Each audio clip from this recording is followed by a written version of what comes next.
well, dear students, dear professors, dear friends, colleagues, it is a great pleasure for me to be among you in this very important ceremony, graduation ceremony of the Erasmus Mundus Master's Program on Service Engineering.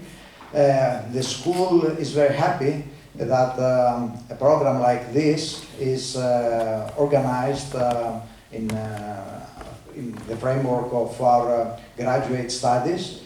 The internationalization of our school is one of our primary priorities. We believe that having students like you to have some time spent in our university is something that will promote the international cooperation, and not only, of course, the cooperation, but also the outcome of the research studies that are performed in your university and in our university as well. We are proud that the School of Science and Engineering is ranked very highly among the schools of sciences among the European universities, and one of the reasons that we are very highly ranked is that we perform very nice education and very good research. And an example of a department with such a high performance in all these aspects is the Department of Computer Science. And I would like to thank all the contributors from this department, the chairman, and of course the coordinator of your program, Professor Nicolaou, because they, through their work and through their initiatives, I believe that all of you get something in your studies, something very important, which will be useful for your career. So it is a great pleasure for us to have all of you here in this graduation ceremony, which is of course of great importance for you. I hope that you enjoyed your stay in Crete, the short stay. You also enjoyed all the courses that you got, not only from our university, but also from the universities which also belong to the same network for this specific Erasmus Mundus program. You will leave Crete with good memories from both the academic and the research sector, and also from the social life. So again, congratulations for your graduation, many wishes for your personal life and for your career, and thank you very much for coming here. And I would like to thank also your professors for giving all the knowledge that is necessary for this Erasmus Mundus program. Thank you very much, and enjoy.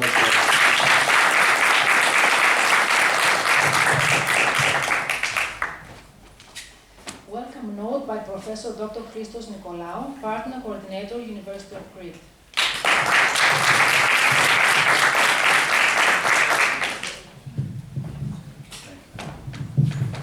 So, guys and girls, did you make it or not?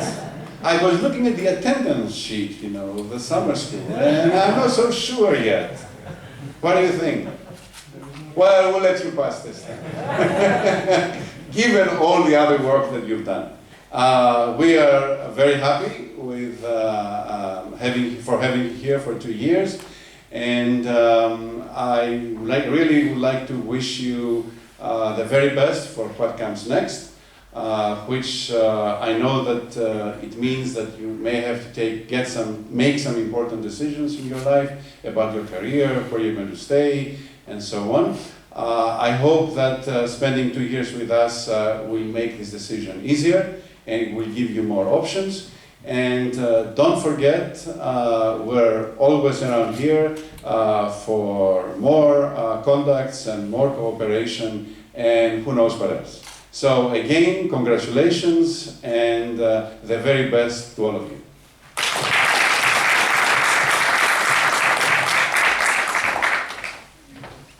Welcome note by Professor Dr. Willem Jan den Heuvel, Partner Coordinator, Tilburg University.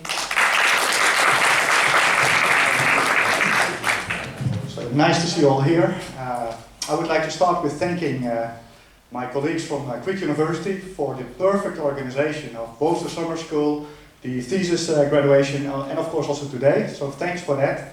It's as good done as always. So I'm happy to see you here. I'm also happy I'm here. In fact, I had some troubles finding the place. We ended up somewhere high in the mountains, but at the end of the day, we managed to get here. So good for that. So I wanted to share a couple of things with you. So you're a special group. You have been selected out of 90 students worldwide who have applied for this program. And you started as a cohort of 15. And today we are very happy that 13 of you will be granted a diploma. And the other 2 are very close. So in that respect, I think we have performed very well. And you yourself as a group have also performed very well. So maybe you can even applaud for yourselves for that. So excellent work. You have been working quite hard. I guess the past days, like Christos mentioned, you also relaxed a little bit. But over the past few years, you've worked quite hard. And this is shown, in fact, in the grades. I mean, you have performed really well, at least in Tilburg. So I'm quite happy and I'm very honored and proud that more than half of you will get some kind of a distinction. So even you will get, either you will get a distinction, which means you will have an average of 7.5 points out of 10. Or you will have a cum laude, and some of you will get a cum laude later on today, and this makes me really, really proud. So congratulations on that. So as you know, Imse has been running for a couple of years by now. We are now in our 3rd year. This is the 3rd cohort. You have met your friends or colleagues from the 4th cohort, and of course we want to sustain this program over a longer period of time, because we think it's a big success in not only at the dimension of education, but also at the dimension, in fact, of research. So over the past months, there was a very thorough and lengthy, I would say, quality review performed by the EU. And let me thank my colleagues from Stuttgart, from Crete, but also you guys, the students, for being involved in it and also for being, I believe, quite positive about the program. So thank you for that. So we have to wait what the outcome of the quality review will be, and this will be announced later on this month, and this information will be shared with you, because I guess you will be interested in what happens with this program in the longer run. So this program has been performing quite well, and this is shown both through the internships, but also through the fact that almost all of you already have found a job, and in the previous cohorts, all students in fact found a job. So we have a 100% employability rate, which is not bad at all, given the current economic climate. So most of you have found jobs at companies like Google, PricewaterhouseCoopers, Philips Research, Vodafone, Software AG, SAP, and I could go on and on and on. And this also makes us very proud, and we hope at the end of the day you can act as some kind of ambassador to spread the good news about this program. Which brings me to the final point, so don't worry, I won't spend too much time here today. So what we will do is we'll set up an alumni charter, which means that you will be contacted in the short run, and you will be updated regularly through newsletters, for example, about interesting items like events like this one. So maybe you can come back at some point in time again to the summer school, and we meet up and we have a good time and can have some interesting talks. So that would wrap it up for me, I guess. So thank all you guys. Also thanks to the students for all your, let's say, active participation in the classroom. It really helped also our Dutch national students to be a little bit more actively engaged, and it helped also to improve the overall quality of our program. So thank you guys for that.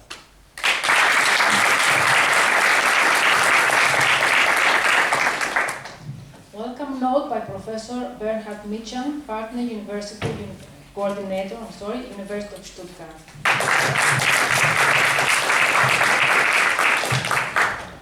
So also hi from my side, and the best wishes for you and for your next career steps from the University of Stuttgart. A lot has been said already by the previous speakers, so let me add 2 or 3 more points. You might have followed the World Champions Soccer games, right? And all games were quite tight at the end, yeah? And only at the end, those who sustained until the end and still had some power won the game finally. So you have to fight till the very end. And the benefit will be even better when you are still strong at the very end. And if I put this on what happened this week and what happened to you, well, you should have sustained a little bit more, because I guess you can make the best out of it, because you participated now the second time in an international summer school, in an international workshop and an international conference. Yeah. You can show it. I don't know whether you get a participation certificate. Maybe you not, maybe next time, cohort 4, but you have something like a participation record, and you can show it to your next employer and to the next and the next employer, basically saying you not only had the education on the technical side at the university, but also you participated in that kind of events. And I guess this is more and more important, because you will have to learn your whole life, and learning later on in the job is by having meetings, by going to conferences, by going to tutorials and things, and summer schools and things like that. So it's very important to be concentrated, till the very end. The other thing is, so this was one comment. The other comment is, well, you should spread the good news. We are pretty confident that in some way we will keep the Imse education program running, either on student self-paying or partially self-paying, and getting some scholarships from industry, from university, and from projects from various sides. So we are very positive with you and with all that we have built so far. Yeah? The program is strong, the partners are strong, the students are strong, and we hope that we can sustain it. And we need your help to get the next class of good students, and to get students who get the information from you that this is a strong program, and it also is worth paying some own money in order to get out what you are now receiving, that certificates, right? And the last point is, in the Stuttgart University, we have now set up a process that will run in a few weeks from now, and will issue a Stuttgart diploma for you. And it is very important to be part on the alumni board, because we have to contact you in order to find out where you are and where to send the Stuttgart diploma. So there are various reasons, at least this one and many more, as Willem Jan mentioned, to stay with the program, to stay with the alumni board, and to actively participate in various roles. So again, all the best to you, and hope to see you soon at some point in time, somewhere in the world. Thank you.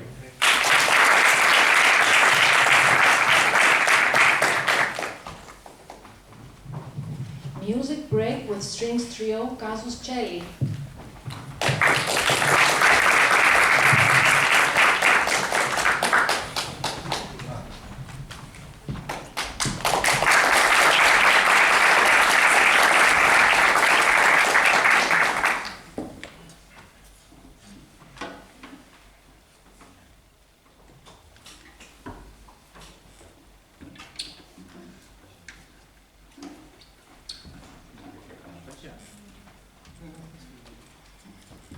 Hello and congratulations. We are Casus Celli, a cello trio, as you can see. We're going to play some select pieces from the tango pop literature, as well as some select Greek pieces, some of which were arranged especially for our ensemble. Thank you for being here.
now moving from the United States, we're moving on to something Eastern, something you will probably know.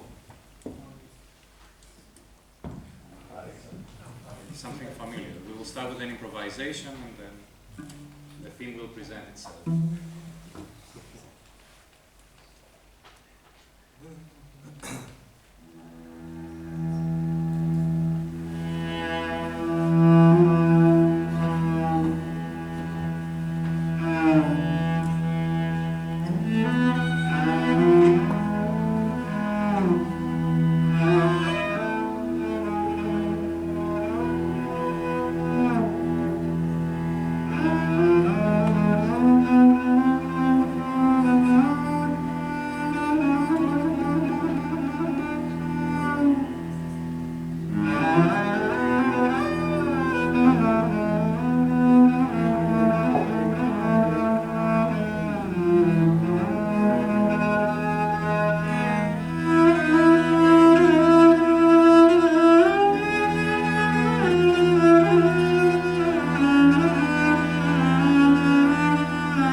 Now we're moving on to Central Greece, not East. We're finishing with two songs you probably everybody knows. International.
speaker, Dr. Ramesh, for disruption through untamed data-driven information, please.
There's no mic, so I'm going to wait. There should be, what is that? Yeah, you can use that, I think. Oh, oh. Maybe it's getting.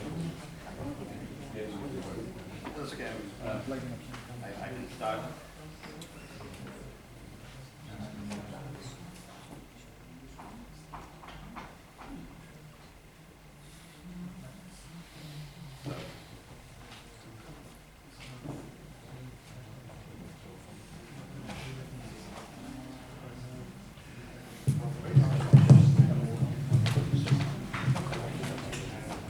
So, thank you once again for inviting me, Christos and Philomena and Frank. It's a pleasure to be here to be able to give you a keynote. I flew all the way from California to be here, so you can imagine the interest in giving this talk. I'm only here for 2 days. I'm trying to fly back tomorrow, back to work as always. I'll try and speak for about half an hour and maybe take some questions. But when I was asked to give a talk, it was more about basically what we had done in a small company after working in a big company and making it succeed. So let me ask a question, and you can raise your hands. How many of you really want to start a company? Wow, that's a lot of people. So how many of you know what is needed to start a company? Okay, that's brave. I think that's the first thing, you need to be brave. So, there's a whole bunch of quotations, you can go to the internet and type, you'll find all the information, but I thought these were interesting. So the best way to get started is to stop talking and get down to doing something. Of course, it always says that if you're somebody who's successful, you'll obviously be putting a lot of effort and persevere. And that's what Steve Jobs said, is that what separates somebody who succeeds versus somebody who doesn't succeed. Clearly, these are very important quotations. There are a whole bunch of other ones as well. I was in IBM research for almost 16 years, driving innovation within IBM and building solutions for IBM's customers. And we were doing very interesting work. It was actually a good time to be in IBM. I had a perfect job, everything was great, everything was too comfortable, so it was a good reason to actually potentially get out. So there are other reasons why some of us wanted to get out. One was that if you're in a large company and you're building new technology and you're trying to innovate, you tend to work through multiple layers before it reaches the end customer. And over a period of time, this is obviously hurting some of us because we wanted to understand what the customer wanted. The other reason was that we really wanted to bring ideas faster to the market. If you're in a large company, it takes a long time for them to say, yes, your idea is good, we're going to put money into it. Or they'll say, well, ideas not that great, go back and think of new ideas. In a large company, they look at the potential to raise $1 billion in revenue over the next 10 years. That's when they think your idea is good. But sometimes you start with a small idea and you begin to grow it. So in 2007, this is when the market was down, the worst time in the world you can think of to do anything. There's a lot of interest in healthcare innovation because of costs and things like that. We can cut the costs down. So we decided, okay, let's get out of IBM and start a startup. Clearly, we were all excited about getting out and starting a startup. IBM didn't know that. just few of us want to get out. But of course, we're wondering, well, what's really a startup? Do I have to go talk to my family and friends and tell them, look, I'm going to do a startup, and do I need to downsize my life? Do I need to begin somewhere? How long before we know we actually failed? So if you read Michael Jordan's famous quotations, he'd tell you that he failed and failed and failed. That's why he succeeded. So he became a star after he failed so many times. And so that's really what's very important. If you're going to do a startup, be ready for failure. And the first thing I learned was, if you fail fast, it's good for you. The faster you fail, the better it is. Then you know that you made a mistake, you go to the next one. Or you adapt, or you change. But maybe in the software industry, because of flexibility, you could potentially change what you do. You learn, you fail, you learn again, you fail, and eventually you'll find some solution that actually going to make you succeed. So I spoke to my friends and family and said, okay, I'm leaving IBM. I have a very good job, good pay, good salary, good team, good access to customers. I was traveling all over the world. And my customers were in Tokyo, in Korea, in Europe, and so on and so forth. But then they're like, well, you must be crazy to leave in 2007 when the housing bubble just kicked off. It was the worst time to do anything in America. So why leave a good job? Do you even know what a startup is? What is needed to really drive a startup? Well, you just have a laptop, maybe some software, hire a bunch of people. But of course, there's many more things that go into it. So, so for those who really want to start a startup, you have to go talk to your family and friends and tell them, look, I'm not going to go get a job. I'm actually going to go live in my car or live somewhere else and actually start a startup. That's how actually things happen in Silicon Valley. You'll find anywhere from 1,000 startups per month. So I moved to Silicon Valley from New York because I wanted to really understand the power of being in an area where there's lots of startups. Of course, you can start a startup in here, startup in other parts of the world, but Silicon Valley had that sort of magical thing where you could meet people who are similar, who are thinking similar, sitting in a cafe, coming with ideas. So that's what we're thinking. Okay, well, we moved from New York to California to begin to think about a startup. So when did we start? We started this in 2007 in the month of August. I hadn't left IBM yet. I took a leave of absence and I was thinking, okay, should I stay, should I leave? But then, when I spoke to some of the entrepreneurs, they said, well, if you really want to do a startup, you need to go spend all your time on it. Don't have half your time on this and half your time on that. Go spend 100% of it. So I quit sometime to the end of 2007. And we started a company in California and in Delaware as well. And really we started looking at what are the areas we could invest in our personal money, our time and effort, especially when the economy is down. When the economy is down, big companies don't have time to think about innovation. They're spending more time on cut labor, cut jobs, cut this, cut that, and less time on, okay, let's come up with new ideas. So potentially, this was a good time, really, to start something. Of course, we didn't know that. We just thought, okay, we'll just jump in, we'll see what happens, we'll go talk to a few customers, we'll show them some prototypes. Of course, that took a very long time to even get to the next level. So really speaking, any time is a good time to do a startup. You can do it now, even before you graduate, you can do it after you graduate. A lot of the best startups are actually done by people that haven't graduated because they had an idea and they want to go off and get it done. Well, the question is, do you want to go to business school? It's up to you. Some people like to go to business school and do a startup afterwards. But I think that's a bad idea because after business school, you have so much expenses to pay off. It's going to take another 5 years to get to the next level. So we decided to go into the healthcare industry because we thought that healthcare was very primitive in America in the sense of they didn't have good technology, they were behind other industries, they needed to move into the electronic age, they were still in the paper age, but then the costs were rising in America quite a bit. And then there was regulation from the US government to really put in a lot of money into making your medical records electronic, which also meant you have access to good data, but potentially you can do things with it. In the past, they would use the medical claims data from the insurance companies to drive decision-making to a certain extent.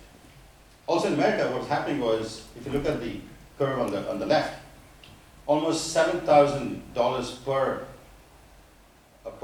patient as a part of the GDP, which is a lot compared to other countries in the world. For example, look at United Kingdom, look at New Zealand, look at France, maybe Germany is a little bit higher to a certain extent. Look at Canada, it's low. If you look at Netherlands is also pretty low. And then you look at the total percentage of expenditure as part of GDP on the extreme right. Again, US is way on the top. Almost 20% of GDP is healthcare costs. That's a lot of expense. And so everybody was looking at ways to cut costs down. So we're like, oh, wonderful, we have a big problem to solve. Let's go dive into it. Maybe it's going to help us find a way to get in there somehow by bringing technology. That's what we're thinking. Any questions from anybody? So we thought, okay, let's go figure out what the market really wants. So we had an idea. We thought, okay, let's build a patient portal and provide an easy way for the patient to communicate with the doctor. There's supposed to be a simple online portal, software as a service. There was obviously issue where you want to call a doctor up, you have to take some time to call him up. It obviously takes time to schedule things. I'm sure it's the same in the UK and other parts of Europe as well. So I thought, okay, let's build a patient portal. This is sort of the early stages. But then whom do you sell it to? So hospitals really wanted to find a way to keep their patients, cut the cost per patient. There was also regulation coming in from the federal government to provide basically ways to reduce expenses, become more electronic, and reduce the number of unnecessary tests, unnecessary visits to the hospital, and so on and so forth. But in those days, only 30% of the hospitals had medical records. But the data was good. It was actually very good data, but just a small number of hospitals. But now the number has gone from 30 to 70%. Because in the last 5 years, a lot of investments come in to really make the medical records more electronic. I'm not so sure how many hospitals in Greece have electronic medical records. I'm sure the ones here probably do, but other ones probably don't have. But we kept saying, wow, if you can bring technology into the game somehow, into one small area of healthcare, and we can show ways to cut down costs, maybe we can find ways to make money by selling to hospitals. Of course, that was the plan. We kept saying, don't boil the ocean. There's too much to boil here, too much to do. But what we wanted was access to good data, so we could find a way to provide tools to hospitals. Easiest thing was, let's keep providing tools that actually were a little bit simpler, easy for us to explain to the hospital, in order to keep their patients coming to the hospital sort of often, but at the same time, build a relationship with the patients. But of course, we had to find a way to raise capital. So we put our own money into the company. We spent almost, over the last 6 years before we sold the company, anywhere from $800,000 of our personal money we put in. Of course, we started putting in a little bit money, little by little, taking money from our savings, money from different sources. And we wanted to basically make sure that we had a simple message to the hospital saying, we're going to give you guys a patient portal that actually would help you track your patients when they come to the hospital, and when they go back home, we can still track them too. Very simple idea. So we were asked to compress our idea into 10 words. So in Silicon Valley, you have to express your company's mission in 10 words. If you can't do that, you can't convince anybody as to how to put money in. So you have to compress everything in 10 words. That's the elevator pitch. So how many of you have heard of elevator pitches? So how many of you have prepared the elevator pitch? Ready to go and explain what's going on. So if I may ask you, what's your elevator pitch? Mine? Yes. I'll provide you with verified knowledge. Well, a little bit more specific. Yeah? But I A little bit more prepare specific. before the elevator pitch. So then I'll do it for you after the presentation. Okay. So our pitch was, we want to bring the patients closer to the doctors, no matter where they are. That was our pitch. Of course, we discovered over time it wasn't easy for us to sell that to anyone. Even though we thought it was a good idea, it actually had a very good structure in place, we couldn't find a way to sell it. Anybody else want to take a crack at an elevator pitch that you think you've put together? Anybody who's thought of an idea that you think you want to express to everybody here? So it's very hard, surprisingly, to put an elevator pitch in 10 words. It took us a lot of time to think through, write things down, talk to friends, talk to entrepreneurs, go and present this to people just to see what they say. So then the second thing was the business plan. So we had to come up with a plan. But really speaking, we didn't have a plan. We just wanted to build something, because that's what we thought, okay, we just build something, sell it to the hospital, see what they say. If they like it, great. If they don't like it, we'll go back and rebuild it. We didn't have a plan. We didn't know exactly how many hospitals wanted. We didn't know exactly what would be the revenue growth, projection. Of course, we did a spreadsheet. We put everything together. We showed some nice curves. We drew some nice figures. But really speaking, we didn't have a business plan.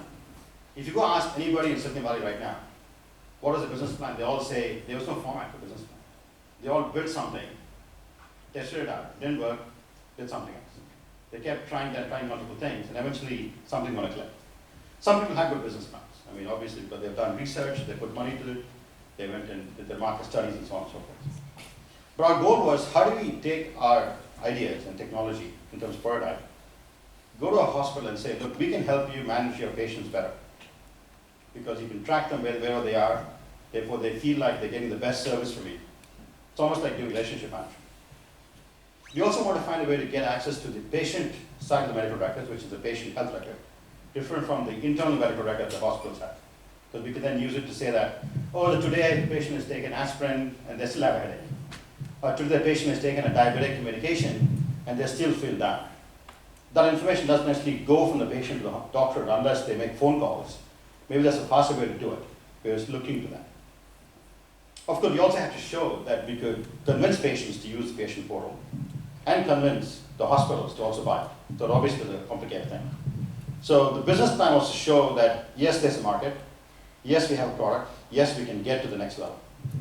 So we discovered that really it wasn't the business plan, it was really how do we express what we have from a product point of view and who would actually buy the product. Of course, what did the investors say? So we had a business plan, we had an idea, we had a prototype, we spent 6 months, we spent money, we left IBM, we were IBM at the time. So okay, let's go and sell this to the VCs and see if we can raise some money. Because VCs had connections, they had the money, they know what's going on. They all said, oh, great idea, we need to have this in the hospitals. Great plan, we had a nice spreadsheet showing the growth in revenue, showing that we can add 1,000 hospitals in the next 5 years. That obviously will, help us with revenue and things like that. They all said that let's talk some more, let's have more lunches, let's keep in touch. But really what they said was, it's too complicated. A lot of money is required to support you guys. Your team has no experience. Your team has credentials, but still no experience in the real world to go out and sell. And of course, we knew we were smarter, we knew we had ideas, we knew we had the potential. We thought, okay, that's fine, thank you VCs, And we then discovered that VCs got burnt out in the dot-com era in 1999. They put lots of money into a lot of ideas, and even the simplest idea got money, and eventually they lost that. We thought, okay, VCs are not really helping us. We spent 1 year trying to convince VCs in 2008. We said, let's go look at other sources of funding. So we discovered that there was money for small businesses doing innovative work in the US federal government through the National Science Foundation, through the National Health Institute. They were putting lots of money. They were investing anywhere from $100,000 to $3 million. If you have good ideas, good prototypes, you convince them, you write a proposal. It take a long time to get proposals through, like here, but there was money. So we also said, okay, let's go to corporations. Corporations like IBM, SAP, Qualcomm had money, so we could eventually get them to put some money to us.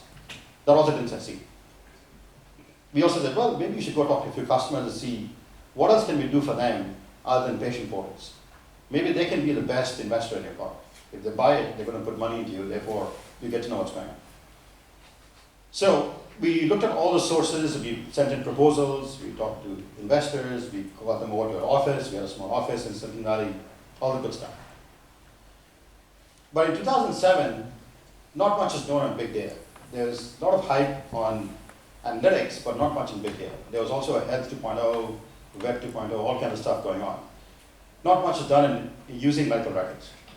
Not much is done really in using analytics to drive patient care.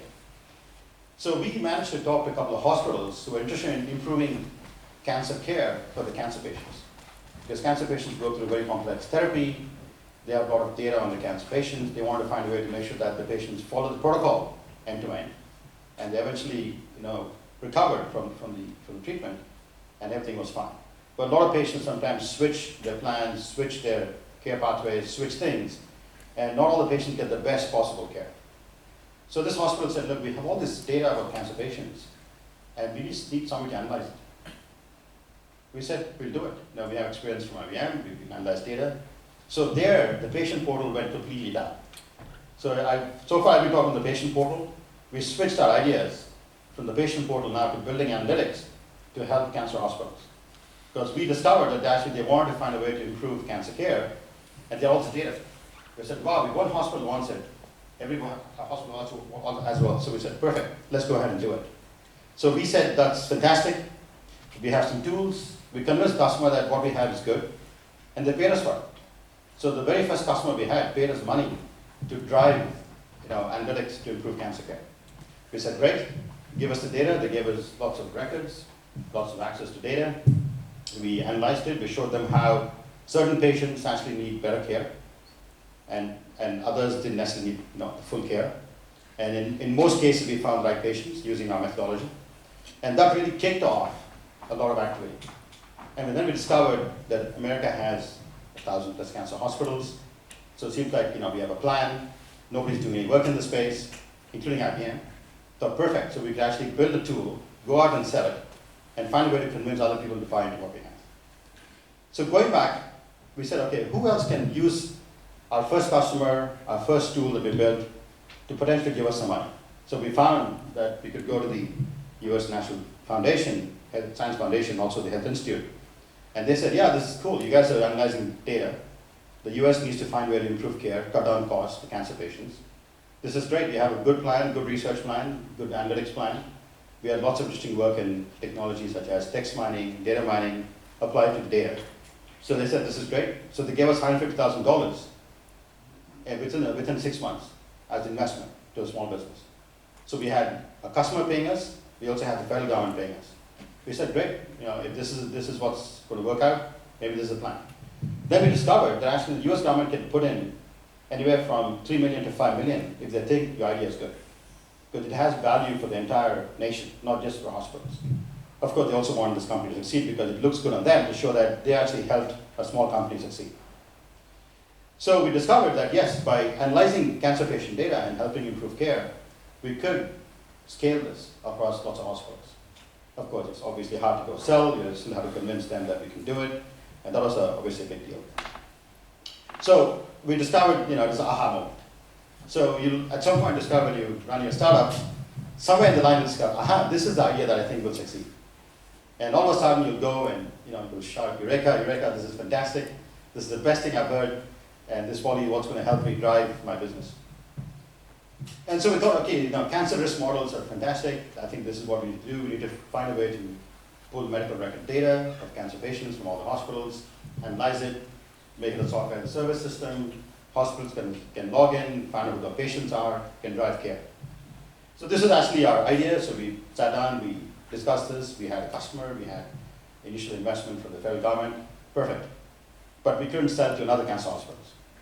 We tried our best to sell to another hospital, we couldn't. Because they all wanted to know that, oh, are you guys going to survive? Are you going to be around for the next 5 years? If you give us data, will you actually be able to survive? So between 2008 and 2012, we managed to raise from our early customers almost $1 million in over 2 years. So we built the tools, we showed them how things can work.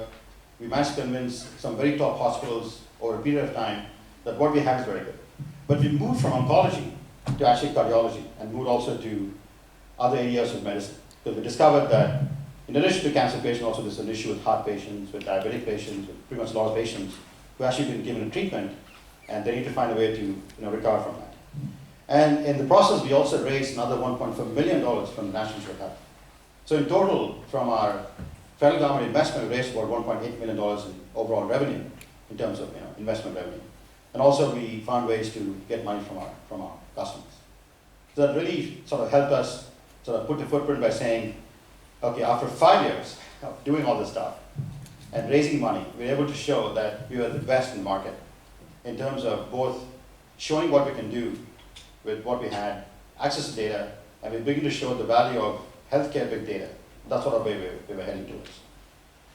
So again, people obviously heard about us, they heard our presentations, we did lots of presentations at conferences that included both academic and non-academic and industry conferences.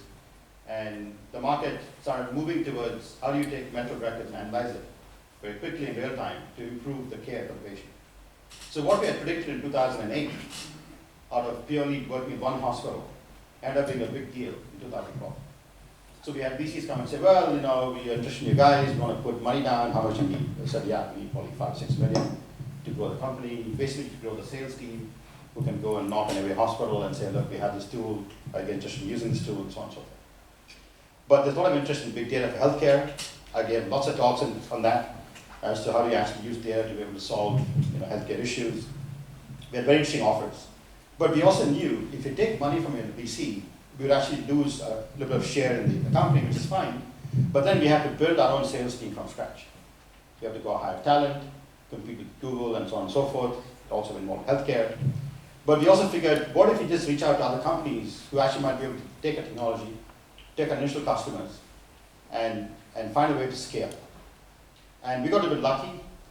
We had some of the top hospitals signed up with us, top 25. In fact, 5 of the top 25, and overall we had about 80 hospitals signed up over a 5-year period. And we had enough funding to keep ourselves afloat for a few more years. And substantial IP, because we built algorithms for cancer risk, we built algorithms for cardiology, algorithms for diabetic patient risk, so on and so forth. And then we discovered that the best way to really do anything is to find partners who can take our technology and scale it across thousands of hospitals, thousands of clinics, and so on and so forth. So we said, okay, maybe it's time for us to think about an exit. And these are the words you'll hear.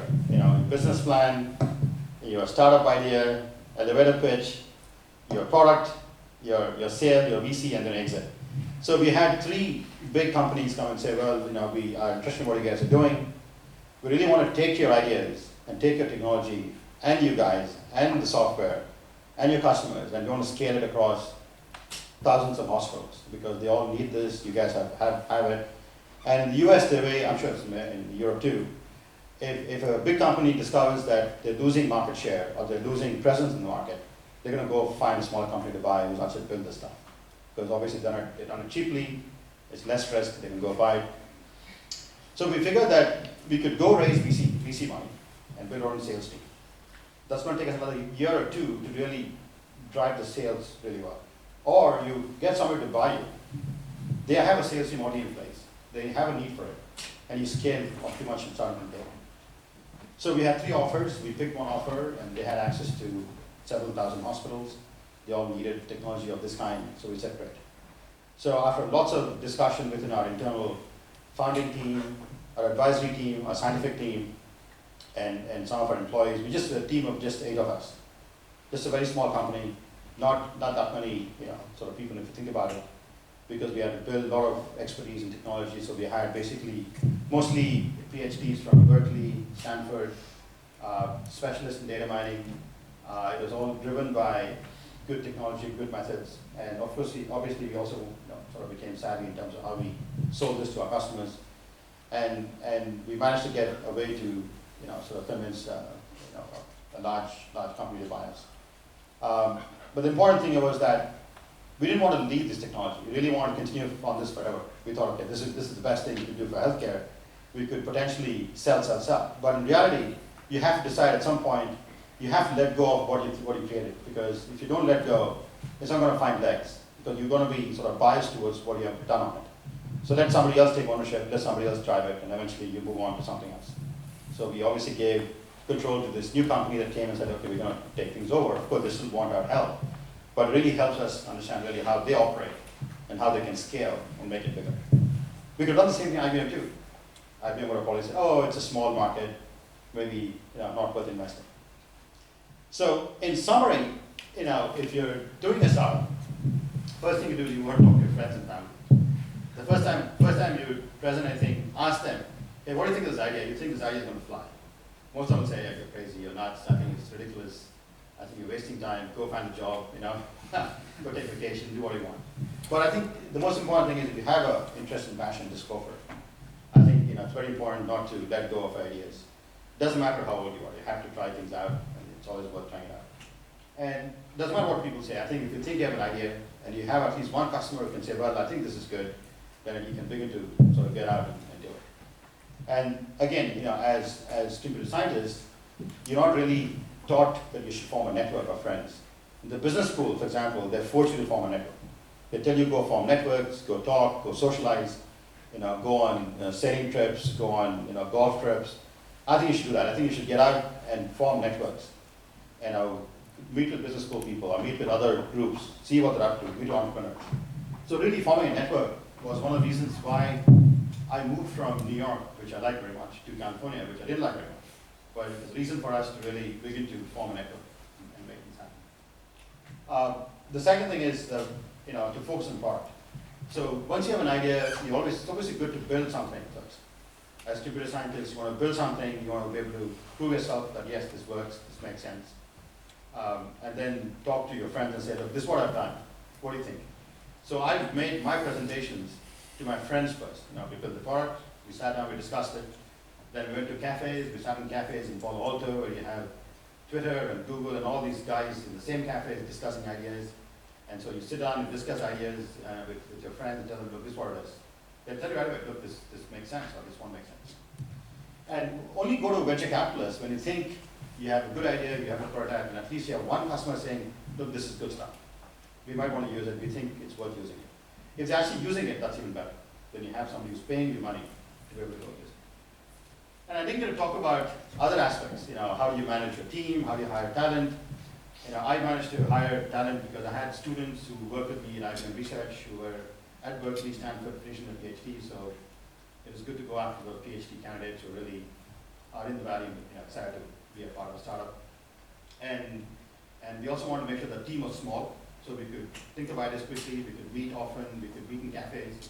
Even though we had an office, the first year and a half, we actually had a couple of cafes in Palo Alto where we sat down. We'd go every morning, we'd order a coffee, we'd sit there, and we'd just be working in the cafe all day, thinking of ideas, thinking of what we should do, and how do you position it. Same thing happened at UC Berkeley. There's a bunch of cafes. It's actually one of the well-known cafes. We just go there, sit down there, and we brainstorm on ideas and think about what we should do. So I think it's important to really think about how you're going to start a company. You don't really need much as a computer scientist to start a company. You obviously need some money to pay your taxes, if you need to pay taxes for the company. You need some money to incorporate, you need some money to buy a laptop and maybe buy some software. And then you spend time and money on coffees and other kinds of things over the year to be able to build something and begin to it. But eventually you have to go from being a technologist to a salesperson. So that's the hardest part, where you have to learn about how to build your elevator pitch, build your presentation material, make it simple, make it clean, make it clear. And that takes time. It's never easy. So, so do your startup, entrepreneurs, is this useful? Is it something that you can begin to think about? I'm sure you all thought about it, but if you think about doing things, it's obviously worth starting soon. If you want to wait, that's fine too. You can obviously go to a big company, you can learn how they're building products, and then leave and get off. But once you get too comfortable, it's going to be hard to get out of the startup. You have to find a right balance to deal with right now. So that's sort of my quick summary. And obviously the team that we started off is still there. We're still doing things. It's still quite exciting to be part of a bigger company, taking ideas, finding ways to innovate. And the CEO of this big company comes back to me and says, well, you guys obviously did a good job. You found a way to break into the market and compete with us. And in fact, the reason why they purchased us was because we beat them out at different customers. We found a way to tell the customer that we are better than them. We were just a tiny 6-person company competing against a 3,000-person company. And we told them, look, we're better. So they obviously found the customer that they lost out to us, but they did their research and they found to know who we are. So you find a way to chip into different big companies. So just because it's a big company like Philips or SAP or IBM doing stuff, doesn't mean you can't go bite into the revenue. In fact, you can. There are ways to go bite into the revenue and finding ways to survive and grow your business. So that's sort of the end of my talk, and I wanted to get any sort of feedback from any comments or any suggestions. Go ahead. Let's compare two different paths. You said you go to big company first, get some experience. When you get bored, you begin to start up a company. And another path maybe start up first. Then if it fails, then go to pick up a job. Which is a better strategy? Well, I think, it depends. Let's say you have to pay off some debt for the next 5 years. Then it's probably worth going to a big company and just earning some money and make sure that you pay off at least some of your debt. And that way you have no debt when you start from the start. If you have no debt right now and you think you want to do a startup, it's worth going to startup. And if you fail the first time, don't go to a big company. Go back and do another one. Because you have to learn from your mistakes, and then you need to find the right way to enter into the right market. Because as you begin to do a startup, you discover you have to learn how to present it, how to present your elevator pitch, go talk to venture capitalists, form a network. You get into that excitement. And it's going to be hard for you to go back to the company, which is moving very slowly. So if you have no debt, no financial burden right now, then and you want to do a startup, I would go to a startup now. So it takes time to try your ideas. In your view, 5 years? Healthcare is complicated. I chose the worst part of the industry, and I also chose the worst time to get in the industry with my buddies, of course. But if you're in social media, if you're in Web 2.0, if you're in Services 2.0, if you're in building systems for the general community, Internet of Things, then things are happening now. Because if you don't start now, you won't be ready for the market 2 years from now. Remember that it takes you 2 years to get to the market. You might have your first customer maybe in the first 6 months, but it'll take you time to get to the next level. So if you can think of what's going to happen 3 years from now, and you start now, you're much better off. So you always have to find a way to position yourself such a way that what I'm going to build now is going to be of importance 3 years from now. If it's of importance this year, it's already been too late. There's always somebody else thinking the same idea. They probably already have more advanced product than you have. Another question? What's the ultimate motivation for you to start a business? Is that do you like running business, or you like what business brings to you? Well, I mean, I think as I said, my reason was I wanted to be in the real world. Giving something to a customer is going to take our stuff and use it. So the idea was we will run a business more from the point of view of building things that are going to be useful for a real customer, as opposed to doing research, writing papers, doing the usual sort of scientific stuff. So I was doing some of it in IBM, but I wanted to do more of it. So it was reason to get out. And also reason to get out to raise money, raise capital, understand the process to raise capital, and what does it take to really build products that are going to be used by customers immediately. Right? What about your business plans? Did you write like a huge business plan for 50 pages or something like that, or you went with light versions where on one page you can describe your idea, your problems, competitors? We did all those. Like always, you have a nice, perfect 10-page business plan with all the nice numbers to show projection and growth, but all of them don't make any sense. Really speaking, if you ask anybody who's built companies, they'll say, yeah, you have a business plan just to sort of show that you've done some homework, you've done some market research, but really speaking, the market is going to be so complicated and so ruthless, things can change any point in time. But it's good though, it's always good to know that if you're going to sell to hospitals, there are 5,000 hospitals, each hospital might pay you $100,000, so therefore you have a market sizing. But you also need to know who your competition is. That's very important. Who's competing? In fact, a lot of my buddies in Silicon Valley won't even tell you what the ideas are. They're busy, quietly working, they're under the covers, they'll have just a web page with nothing on it, just the name of the company. They'll spend 2 years building things till they actually make it work. Then they come and say, yes, now we have something that's working. And then they'll have the business plan. Sounds like you should come and teach some lectures. Give us some lectures also during. Any other question? One or two more, and then. I wanted to ask you about failure. You said you started off with an idea, and then at some point you realized, okay, Yeah. But how do you know? I mean, we basically, even though we were building technology, we failed twice. We were trying to build a patient portal to help patients, communicate with doctors when they actually have issues with medications or issues, whatever. But we couldn't convince hospitals to buy our stuff. We couldn't convince VC to invest in us. The second thing was we went into cancer care research, thinking that, okay, we can build good tools for cancer care that could sell to all the cancer hospitals across the US. It was good technology, good stuff. But then we discovered that what we built for cancer care was actually useful for cardiology, which has a much bigger market. So we failed again in cancer care. But of course, we built tools for cardiology and other areas. And then how do you define, okay, this is the point at which... Well, I mean, you discover immediately, within 6 months, you know you're not getting any customers to buy your stuff. You go meet with customers, you talk to customers, talk to VCs, Most of the VCs are, were like, wow, oncology, forget it, not very nice. Healthcare, not so sure.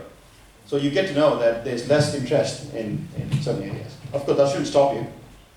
But as computer scientists, you can build technology that can be reused in different ways. That's the nice thing about software, which is different from other industries where you build hardware, it's a little bit harder. Ramesh will be around also during the lunch. Sure, yeah. So you can catch him there. Thank you very much.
Everyone needs to sign twice. There's one Dutch side of the diploma and an English one. Offer price And of we one. trust you for the Dutch. You can trust. So we have had some students who have performed very well, and this is the first example. So congratulations with your special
So, very special congratulations for your cum laude.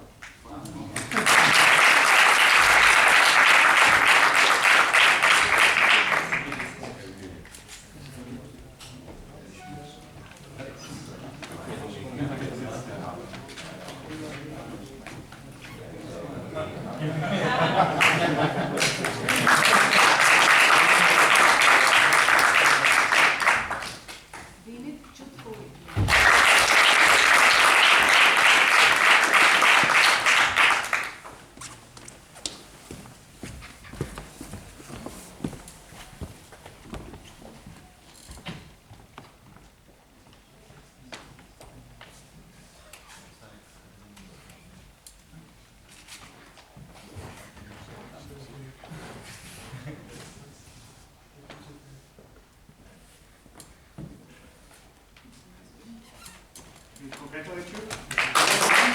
Congratulations with distinction.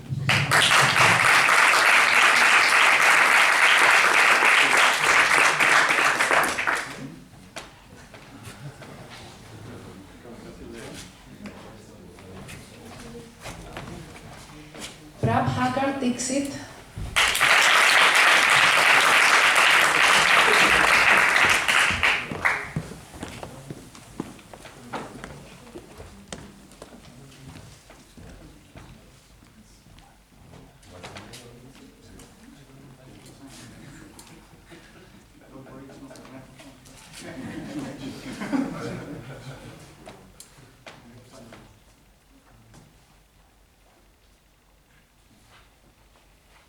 So again, a cum laude.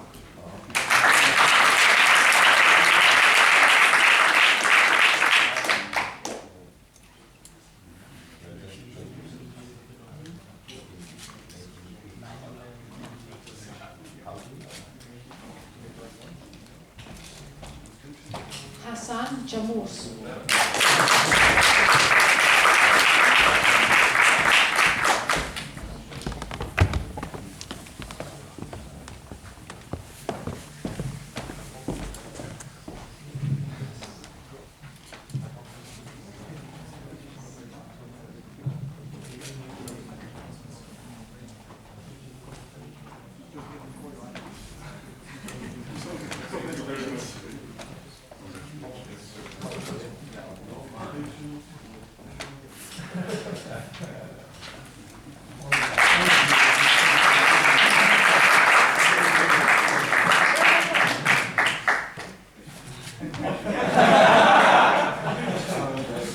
Tam Manjin.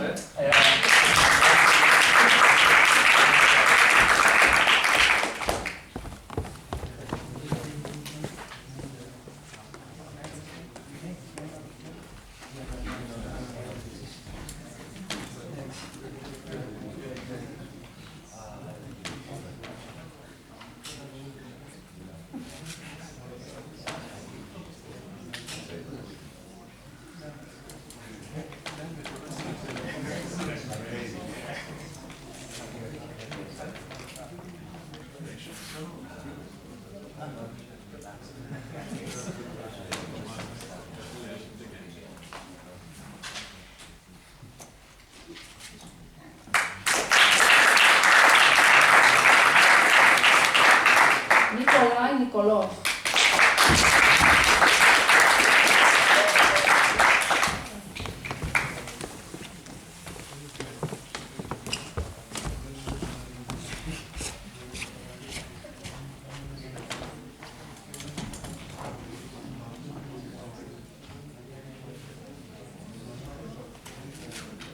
So another cum laude.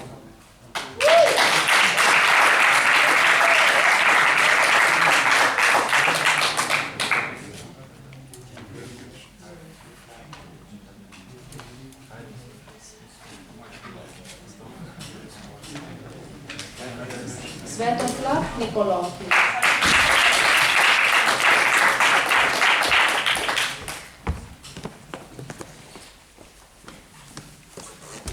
We are no brothers.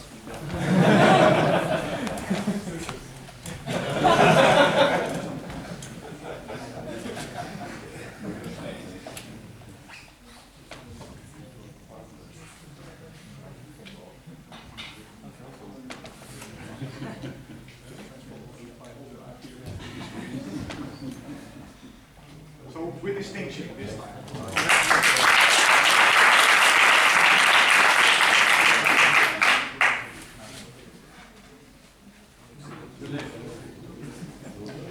Doruk Özökan.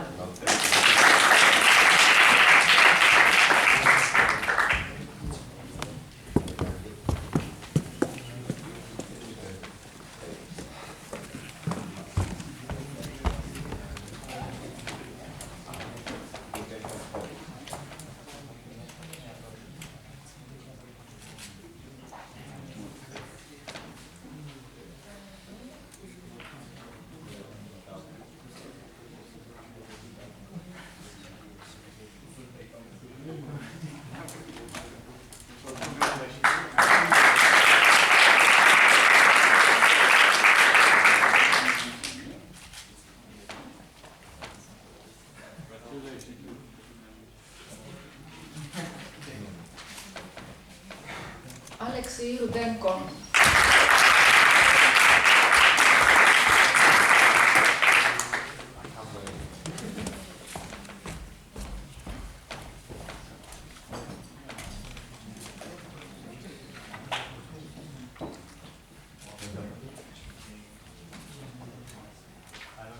So I have here another cum laude.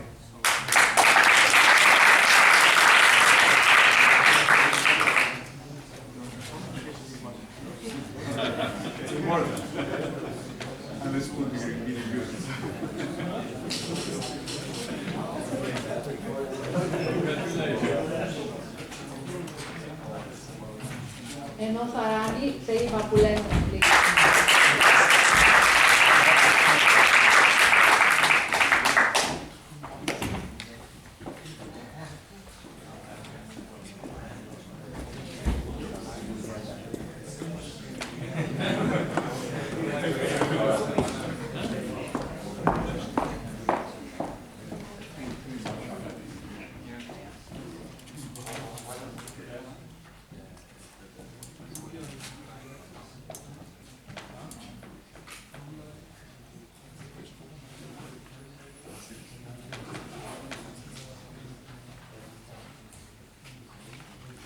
So another one with a special decoration with distinction this time.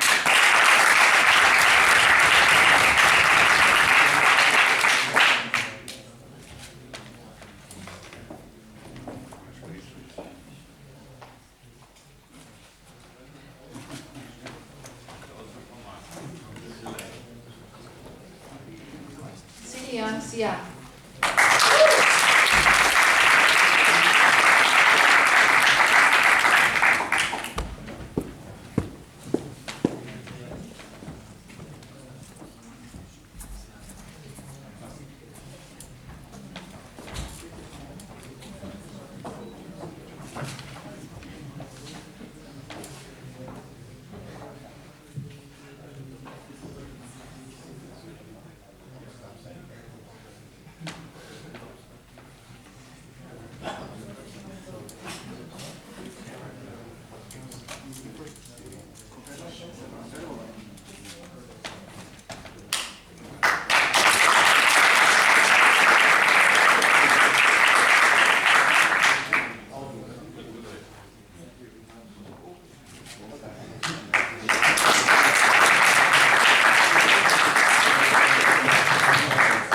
This is the end of the ceremony. We're inviting you to a light lunch buffet outside on the foyer. Thank you very much, everyone.